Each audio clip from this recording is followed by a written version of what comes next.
recalling case number 15-001-080-01FC, People of the State of Michigan versus Michael Rivera. Again, appearances? Jennifer Tink for the people. Mike Blake appearing on behalf of Michael Rivera. Okay. All right, the court has had the opportunity of speaking with both the prosecutor and defense counsel concerning this matter. And what I've indicated to both of them is that the statute under which the defendant was charged and contained within the information is MCL 750.157 alpha,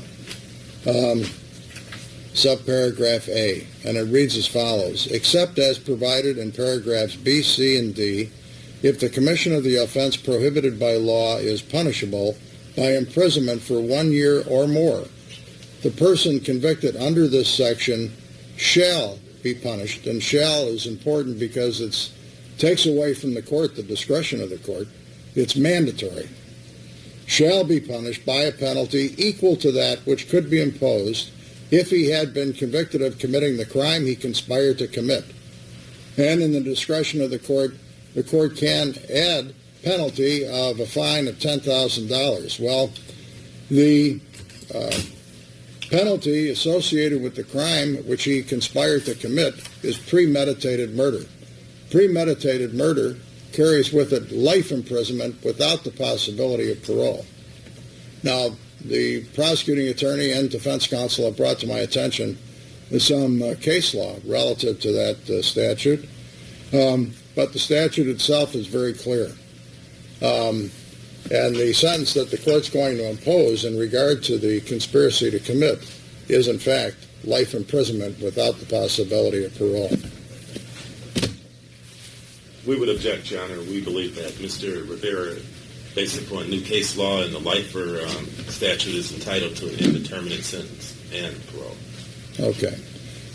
Other than that, Ms. Tink, do you wish to say anything further to me on behalf of the people? No, Your Honor. Mr. Blake, do you wish to say anything further? Judge, only that Mr. Rivera maintains his innocence. He was trying to help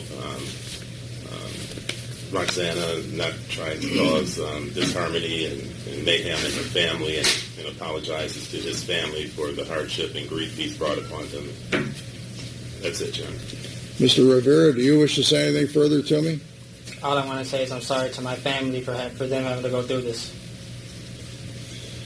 All right, Mr. Rivera, it is the sense of this court that for your violation of MCL 750.157 alpha, there's 4 counts of which, that being conspiracy to commit an illegal act, in this case premeditated murder, which carries with it life imprisonment without the possibility of parole, that you in fact be remanded to the Michigan Department of Corrections for a period of your natural life without the possibility of parole.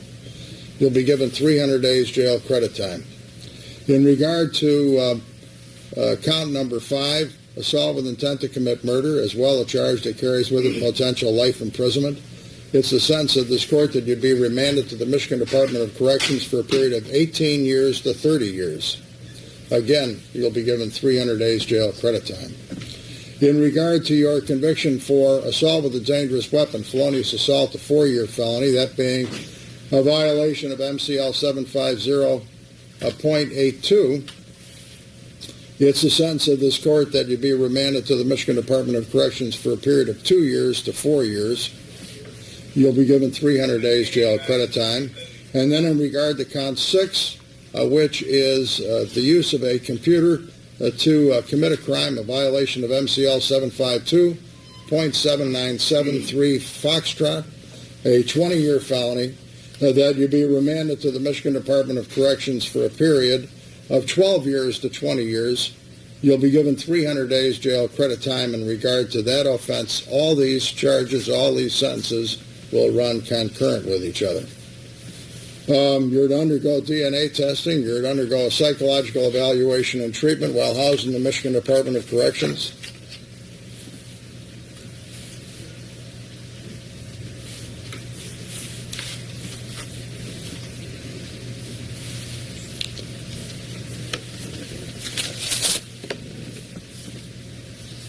You're to pay $408 in a state fee, $130 crime victims assessment fee, $600 in court costs, and $600. Oh, you were retiring, were you not? Yes, sir. Mr. Blake?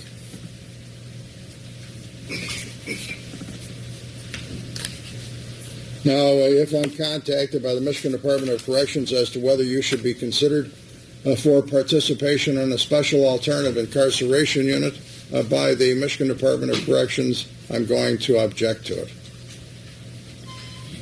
Because of the delicate situation involving you having to undergo another trial in regard to this case, as well as the pending case against Ms. Roxana Sikorsky, the court's not going to make any further comment relative to its imposition of this sentence upon you. Anything else? Nothing, Your Honor. Your Honor, we'd only ask the court to mark Mr. Rivera's file medical. He has a host of medical. Now, because your conviction was by jury verdict, you do have the right to file a claim of appeal as of right with the Court of Appeals. That claim of appeal as of right may be perfected by you in the very form that you're signing this morning. It further explains to you in written form what your appellate rights are. If you wish to file that claim of appeal as of right, it must be done so within the next 42 days. And if you would like the assistance of an attorney in filing of it and cannot afford an attorney can and will be appointed for you. Do you understand? Yes, sir. All right. Rivera.